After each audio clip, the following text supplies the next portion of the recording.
en tant qu'acteur de la transition, c'est une satisfaction totale. Satisfaction parce que on peut bien commencer, mais on ne sait pas comment on va terminer. Et la première chose que je dis ici, c'est de rendre grâce à Dieu.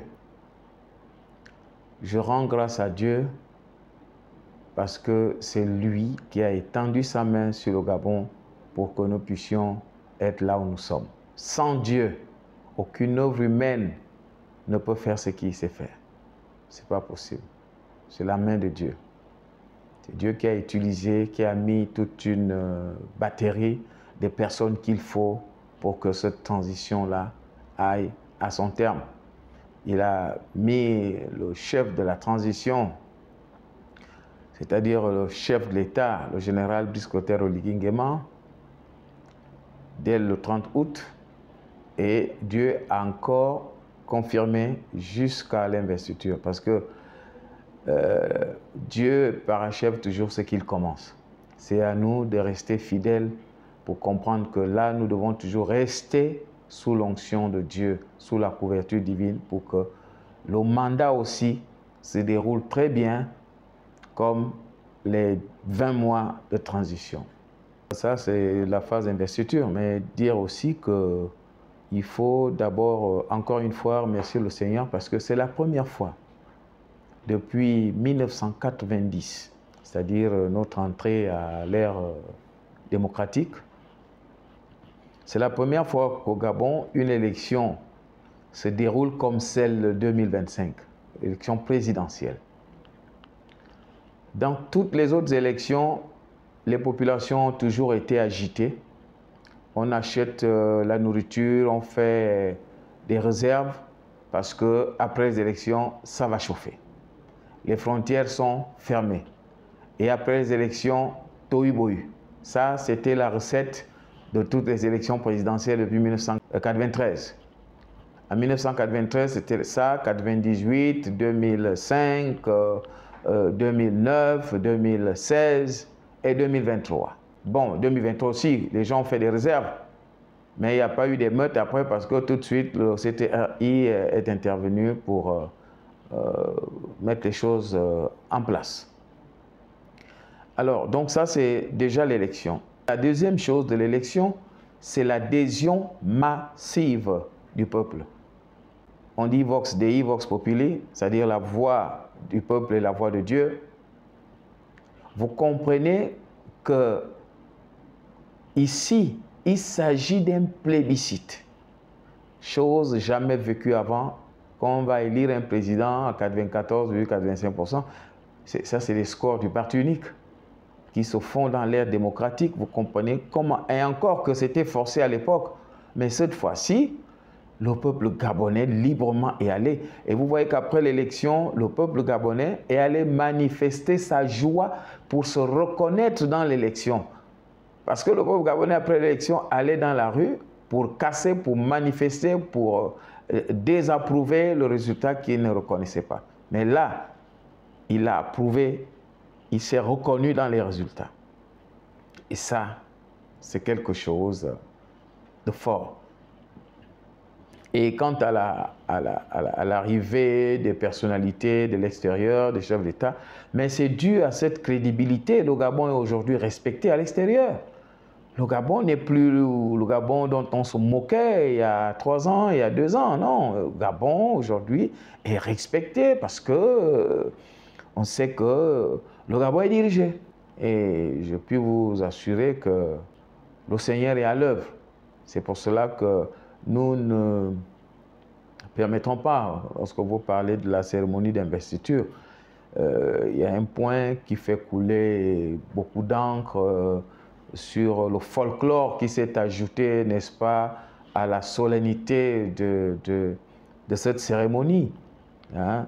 Parce que vous m'avez posé la question, effectivement, c'est du folklore qui s'est fait, traditionnel et autres, ça n'avait pas de place à cet endroit-là. Mais vous savez que plusieurs personnes, hein, lorsqu'on est sur un piédestal, on est chef, le mal, c'est souvent d'avoir plus de courtisans que de collaborateurs. Les courtisans proposent toujours pas ce qui est bien pour le chef, mais ce qui les arrange pour dire on connaît ou bien que voilà, on a proposé ceci, ça s'est fait, mais quel est le retour, quel est le résultat? Vous savez, Matthieu chapitre 12, verset 25 et Marc chapitre 3, verset 24 dit qu'une nation divisée contre elle-même ne peut subsister. Donc vous voyez que déjà dans ceux qui croient au rite initiatique et autres, il n'y a déjà pas un accord entre eux de la manière que les choses se sont faites. Donc vous comprenez que tout ce qui s'est fait là n'a aucun impact parce que la prière est là.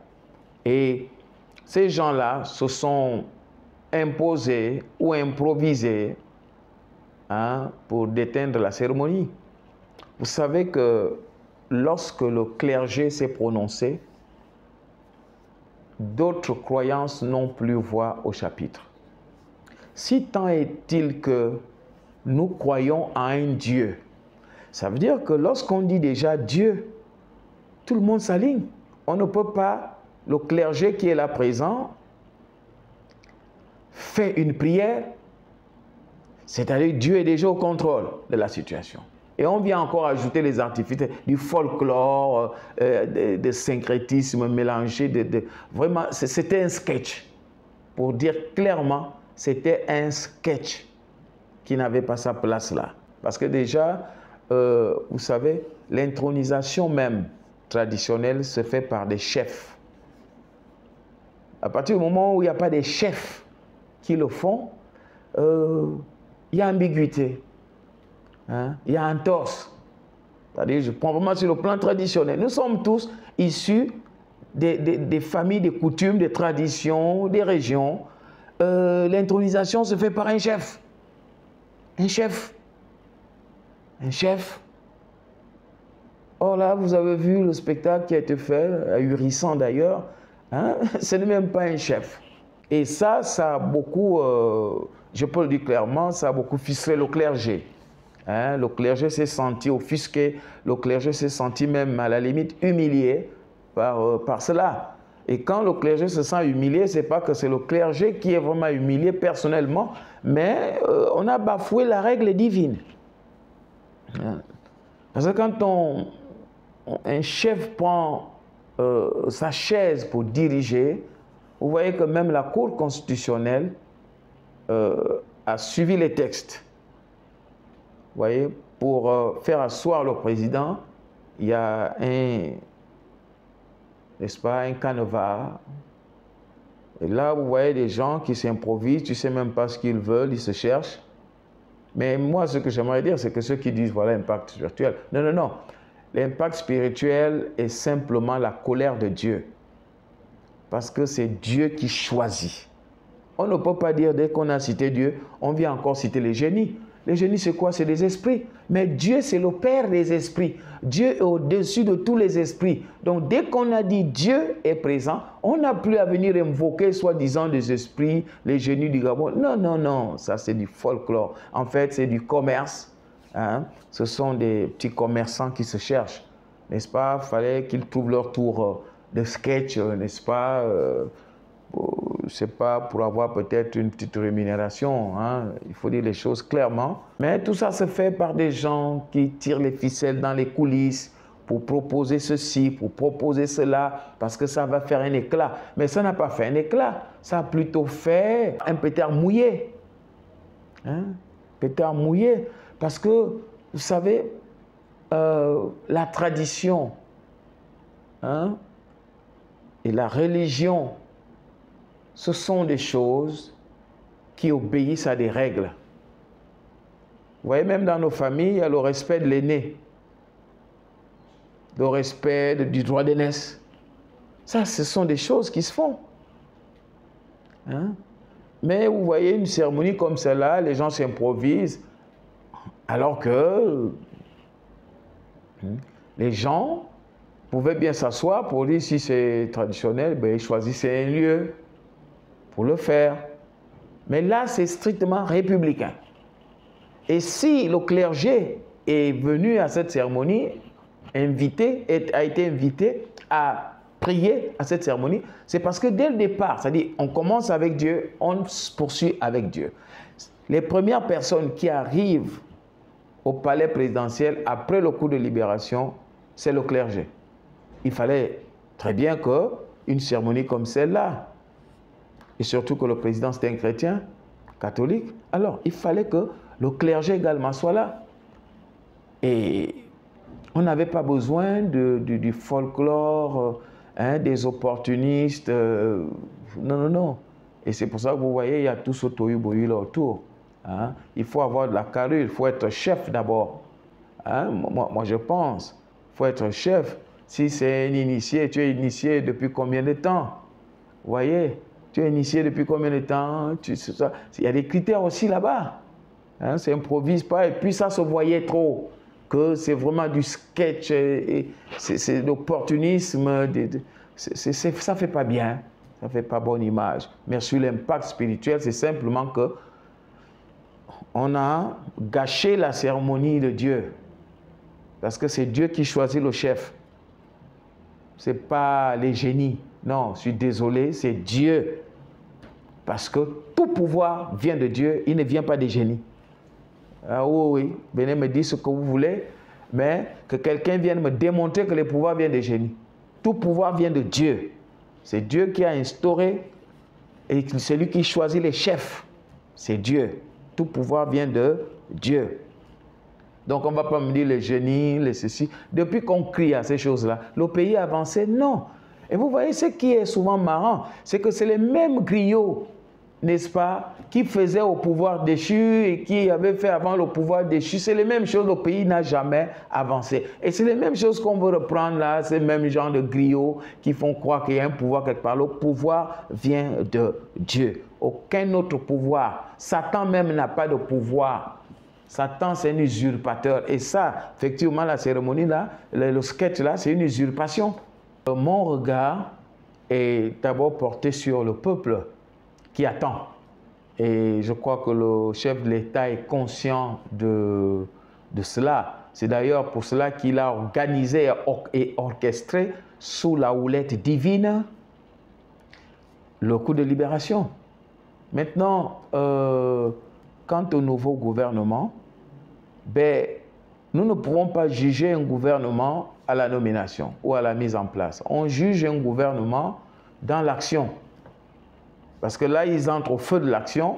Maintenant, on va voir comment ils vont travailler. Mais ce que je peux déjà dire par rapport au choix de certaines personnes au sein de ce gouvernement-là, c'est-à-dire ce qui peut déjà, en quelque sorte, lancer l'espoir. Parce que lorsqu'un gouvernement est mis en place, on vit de l'espoir en attendant l'accomplissement ou la matérialisation des actions de ce gouvernement-là. Mais on peut déjà avoir espoir parce que le vice-président de la République, n'est-ce pas, qui assiste le président de la République, chef de l'État, chef de gouvernement, est un homme expérimenté. C'est quelqu'un qui a occupé le même poste que moi. Nous avons siégé à l'Assemblée nationale. C'est un grand homme politique, Séraphin Mundunga, un aîné d'ailleurs. Et Séraphin Mundunga a eu le même titre que moi, c'est-à-dire plus jeune député de l'Assemblée nationale en son temps. Et c'est quelqu'un sur qui on peut compter.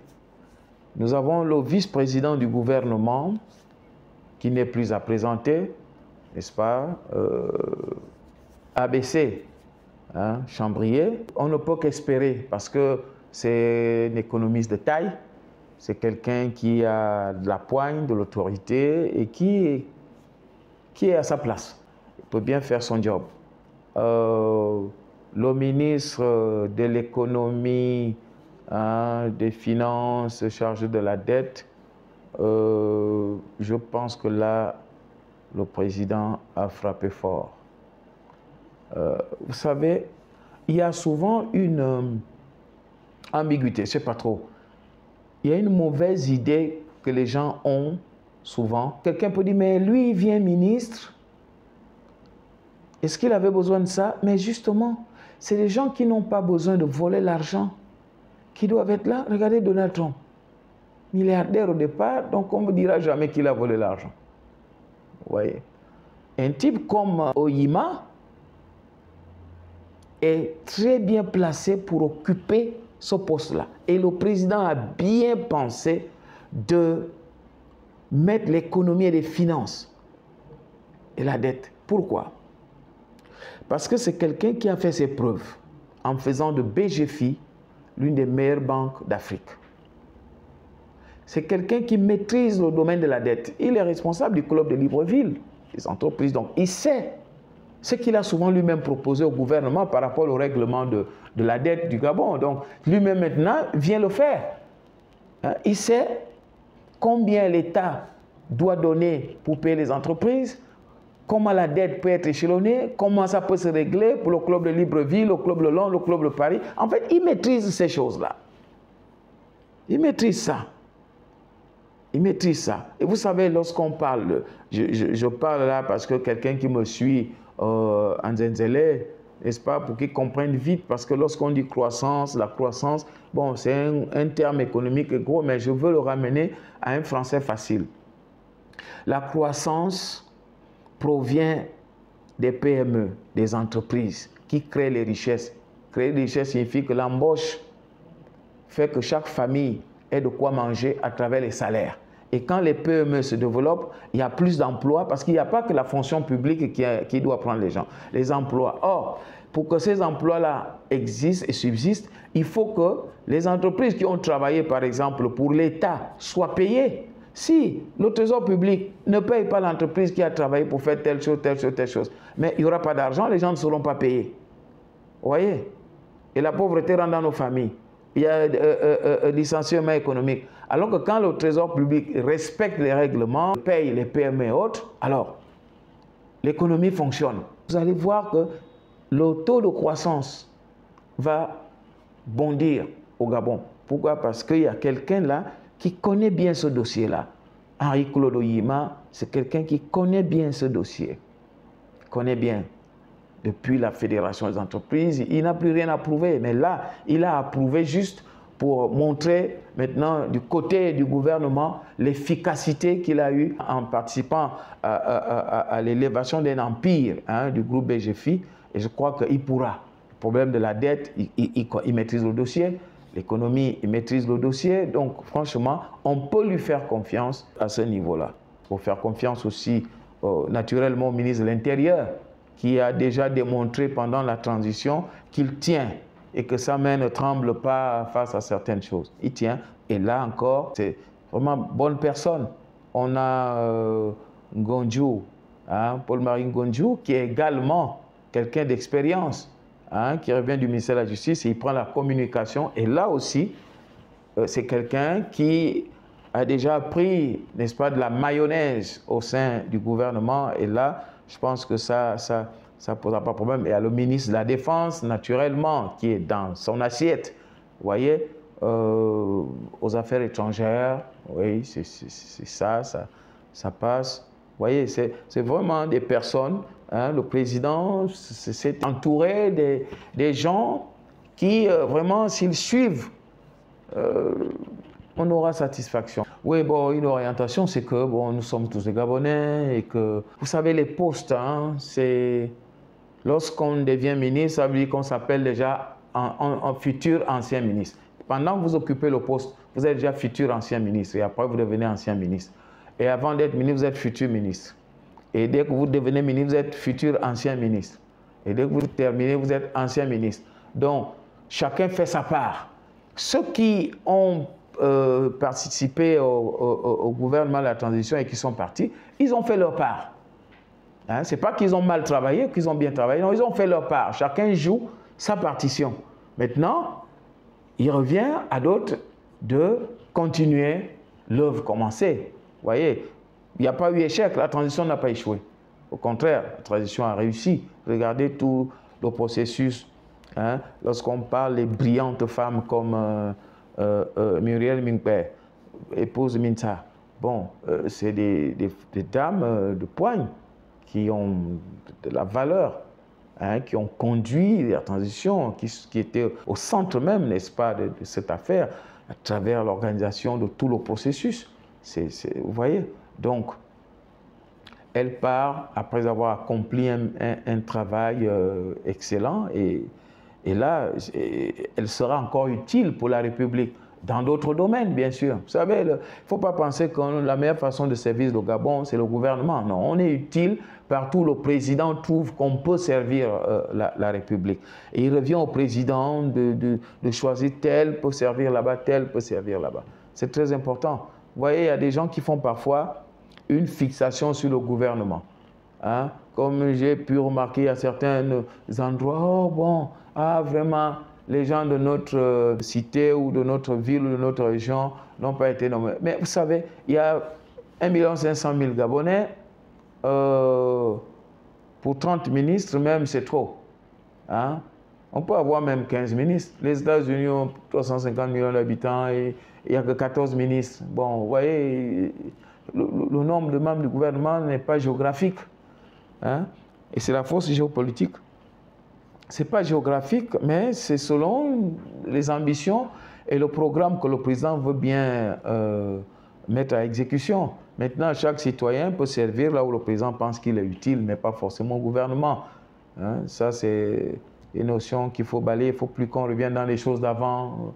Voilà, tel voulait être ministre, il n'est pas... Tel... Non, non, non, non. C'est ça qui recule le pays. Le Gabonais court trop vers les postes. Et il en fait une fixation. On fait trop de fixations sur les postes. Au point où, vous voyez des gens, parfois quelqu'un à la retraite, au lieu de dire, bon, maintenant je vais cultiver la terre jusqu'à ma vie. Non, il doit encore chercher là où il peut être positionné, ou bien quelqu'un... Non, c'est compliqué. Il faut que le Gabonais arrête de se faire une fixation sur... On ne peut pas nommer 1 500 000 ministres, ou je ne sais pas trop. Ce n'est pas comme au football à l'équipe nationale où il y a 1500 coachs. Chacun doit dire comment les Panthères doivent jouer. Comment... Bon, ça c'est autre chose. Mais là, il s'agit de la gestion des choses de la République. Il faut que ce soit concis, précis, équilibré. Tout ce que je peux dire à l'endroit des populations, c'est quoi? Attendons. L'équipe a été mise en place. Voilà. Je pense que nous pouvons simplement attendre. Hein? Et il y a aussi... je ne pense pas que le peuple va accorder, n'est-ce pas, le temps de lancement. Hein? Non, le gouvernement est à pied d'œuvre. Et si nous avons voté massivement le président Oligui Nguema, c'est parce qu'on attend aussi beaucoup de lui. On ne peut pas voter massivement si on n'attend pas beaucoup.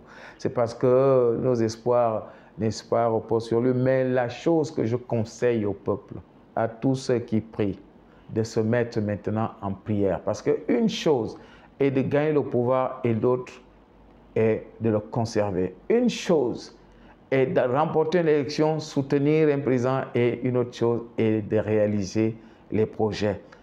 Vous pouvez avoir des bonnes idées comme vous le voulez, mais si Dieu n'est pas au centre, parce qu'on dit l'homme propose, Dieu dispose. L'homme peut faire des plans, mais c'est Dieu qui en détermine la faisabilité. Donc, restons en prière pour le Gabon, pour le président, pour les dirigeants. 1 Timothée, chapitre 2, verset 1 à 2 dit quoi? Il dit, je vous exhorte de prier pour les autorités et toutes les personnes élevées en dignité afin de mener une vie paisible. Mettons-nous en prière. Shalom.